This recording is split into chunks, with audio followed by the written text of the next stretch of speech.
آگے اللہ نے فرمایا الذین یؤمنون ویقیمون الصلاۃ ومما رزقناہم ينفقون، جو اللہ نے انہیں مال دیا ہے، نماز قائم کرتے ہیں، خضوع سے نماز کو پڑھتے ہیں اور اخلاص کے ساتھ، اور پھر اس کے بعد نماز کے بعد میں وہ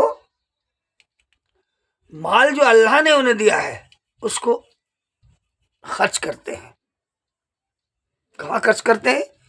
فضول جگہ نہیں، جہاں خرچ کرنے کی جگہ ہے، اپنے آپ پر، اپنے بیوی بچوں پر، اور غریبوں پر اور مسکینوں پر، یہ جو ہے خرچ کرنا۔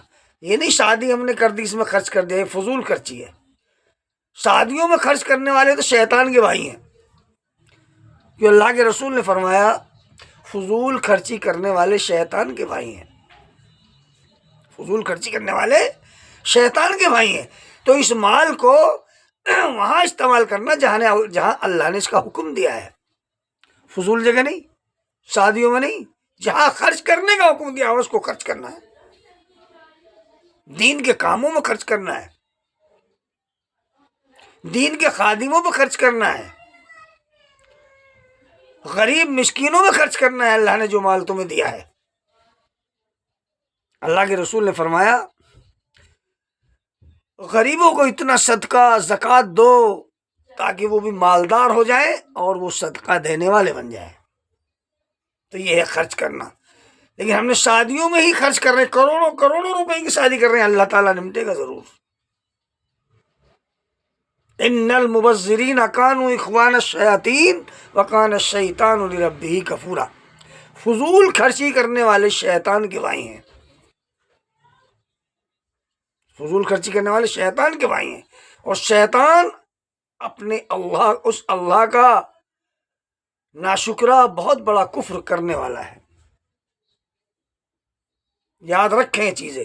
تو میرے بھائیو، اس مال کو اسی جگہ استعمال کرو جہاں اللہ نے حکم دیا ہے، مومنوں پہ خرچ کرو، مسکینوں پہ خرچ کرو، اور اتنا خرچ کرو کہ وہ مالدار ہو جائیں۔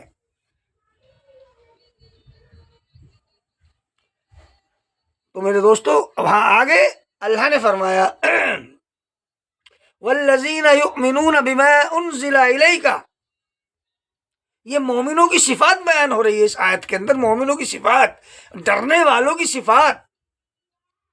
والذین یؤمنون بما انزل الیک وما انزل من قبلک وبالآخرۃ هم یوقنون، یہ ڈرنے والے لوگ ہیں، اللہ پر ایمان لاتے ہیں، اللہ کے غیب پر ایمان لاتے ہیں، اللہ کی کتابوں پر ایمان لاتے ہیں، اللہ کے رسولوں پر ایمان لاتے ہیں، اچھی بری تقدیر پر ایمان لاتے ہیں، مرنے کے بعد دوبارہ زندہ ہونے پر ایمان لاتے ہیں۔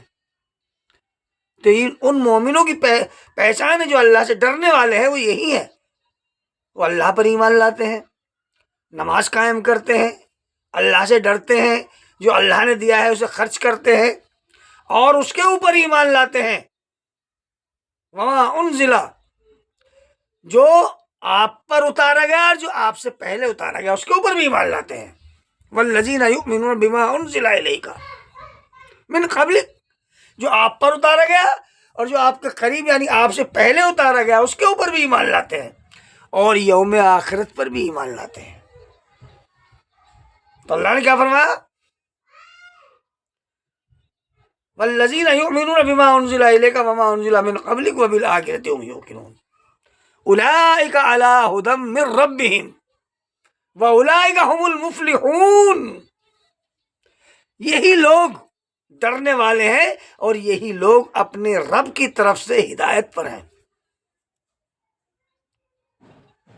اپنے رب کی طرف سے، اولئک علی ھدی، یہ بھی اپنے رب کی طرف سے، یہی لوگ ہدایت پر ہیں، وَأُولَٰئِكَ هُمُ الْمُفْلِحُونَ، اور یہی لوگ جنت میں جانے والے ہیں، یہی لوگ نجات پانے والے ہیں جو اللہ سے ڈرتے ہیں۔ اللہ کے اولیاء کی شان اللہ رب العالمین نے بیان کر دی۔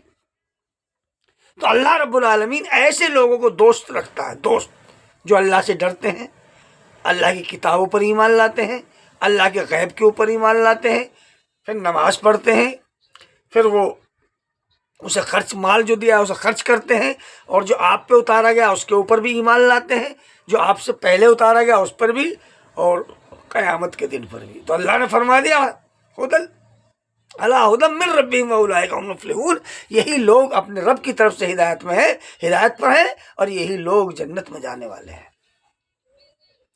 تو میرے دوستو، اللہ تعالیٰ ان مومنوں کی صفات بیان کر رہا، جنت میں جانے والوں کی صفات بیان کر رہا، لیکن ہمیں نہ نماز کی توفیق ہوتی ہے، نہ مال خرچ کرنے کی توفیق ہوتی ہے۔ اگر کہیں خرچ کرنا پڑ جائے تو کیا کہتے ہیں، اس کی تحقیق کرو، تحقیق کرو، کہیں یہ فراڈ تو نہیں، ارے کوئی مانگنے آیا غریب آدمی تو دے دو اسے، وہ پرماننٹ آتا ہے تو پھر تو بنتا حق بھائی اسے پوچھنا چاہیے، لیکن ایک بار جو ہے اس کو ضرور دینا چاہیے۔ جو آپ کے آگے ہاتھ پھیلاتا ہے، آگے اللہ کے لیے مانگتا ہے، دے دو اللہ کے نام، خرچ کرو۔ ہاں، شادیوں میں خرافاتوں میں خوب خرچ کریں گے، لیکن غریب کے لیے کوئی کچھ نہیں۔ کام مومنوں کا، مسلمانوں کا ہے کہ ہم غریبوں کی مدد کریں۔ اللہ نے فرمایا اخرجت للناس تأمرون بالمعروف، تم ایک بہترین امت ہو، بہترین جماعت ہو، تمہیں لوگوں کے نفع کے لیے پیدا کیا گیا ہے، لوگوں کے لیے نکالا گیا ہے۔ تم انہیں بھلائی کا حکم کرتے ہو اور برائیوں سے روکتے ہو۔ انشاءاللہ باقی آیت کی کل تفسیر کریں گے۔ اللہ تعالیٰ ہمیں عمل کرنے کی توفیق عطا فرمائے، اس قرآن پہ جمنے کی توفیق عطا فرمائے۔ السلام علیکم ورحمۃ اللہ وبرکاتہ۔ وما علینا الا البلاغ۔